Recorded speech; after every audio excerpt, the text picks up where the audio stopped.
Hello and welcome. You're watching Don Bosco Media Network. This is Abigail Karmalim bringing you the Salesian news across the globe. The four-day joint meeting of the delegates of Social Communication and Formation of the East Asia-Oceania region began on the 7th November at the Hua Hin Retreat Center in the presence of Father Ivo Sielho, the General Councillor for Formation, Father Gildatio Mendes, the General Councillor for Social Communication, Father Nguyen Thint Phuoc Joseph, the Regional Councillor of East Asia-Oceania region, and Father John Bosco Theparat, the Provincial of the Thailand Province. Nearly 37 members from the 8 provinces of Australia, China, Philippines North, Philippines South, Japan, Korea, Thailand and Vietnam, 4 vice provinces of Papua New Guinea and the Solomon Islands, Indonesia, Timor-Leste and Myanmar, and 4 delegations of North Vietnam, Cambodia, Mongolia and the Pacific Islands participated in the meeting, out of which 17 belonged to the social communication sector, while the other 20 belonged to the formation sector. The inaugural program began with a brief introduction of all the participants. Father Gildatio Mendes applauded the hospitality offered and appreciated the charming beauty of the region amidst its political and economic challenges. He thanked the participants for their work in answering the challenges of this diverse region. In his message, he affirmed, St. Paul is a great communicator who worked with a passion for Jesus Christ. He was able to understand the diversity, dialogue with everyone, explore new possibilities, face challenges, and communicate effectively the good news in words and deeds. In October 2022, the Salesian Social Institution, Penalty and the Community of Madrid launched Primera Experiencia Professional, First Professional Experience, a project that aims to address the problem of youth unemployment with an innovative methodology and to study its impact. Thanks to this initiative, which has kicked off in the Penalty centers of the Madrid capital, Atocha, Puerta del Sol and Pant Benito, and in the cities of Alcalá de Henares, Fuenlabrada and Parla, 400 young people shall have the opportunity to discover their vocation with training carried out in real work environments within companies. Primera Experiencia Professional aims to experiment with an innovative model of work immersion. The project has a twofold objective: to offer young people in socially vulnerable situations professional experience and to provide companies with the opportunity to discover potential talent. The main idea is to connect young people with a desire to work with companies that are committed to people. The key to success lies in professional mentoring in a real work environment which facilitates the acquisition of personal and professional skills in an intensive and experiential way.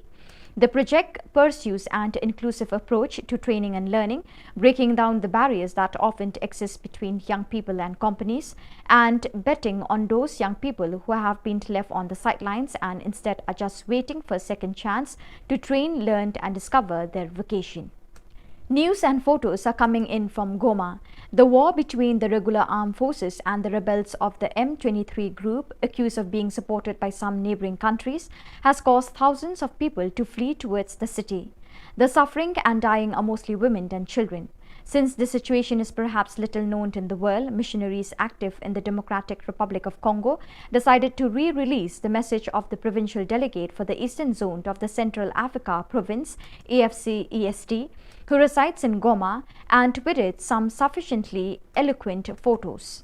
We have just returned from a patrol completed as far as Kilimantioka to learn about the conditions of the people displaced by the war who are still without assistance, and especially the situation of the displaced youth and children. We also went to Kanya Rusintia parish for a discussion with the pastor, who has already referred an orphan to our Don Bosco Nyangi Center.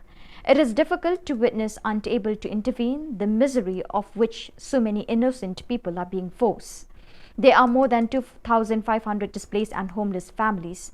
That is why I ask you, dear brethren who are in Goma, to be open and willing according to your possibilities, and as a community to do something for the displaced youth in collaboration with the project office of the AFC-EST delegation. From October 21st to 23rd at the Salesian Interprovincial Theological Studentate in Krakow, more than 200 young animators from various Salesian presences in the Krakow Province PLS took part in the first meeting of the course for Salesian Animators SAS for the Pastoral Educational Year 2022 to 2023. The young people enrolled in the course participated in the different training moments covering pedagogy, spirituality, psychology, liturgy and the Bible. There was also no shortage of moments for fun, integration and common prayer. The next meeting is scheduled in a month. After a 2-year suspension due to the pandemic, the Salesian Pontifical University in Rome and the Sector for Missions of the Salesians of Don Bosco (SDP) and the Daughters of Mary Help of Christians (FMA) have organized the 24th Permanent Formation Course in Missionary Pastoral Care, which opened on October 4th and will end next December 9th.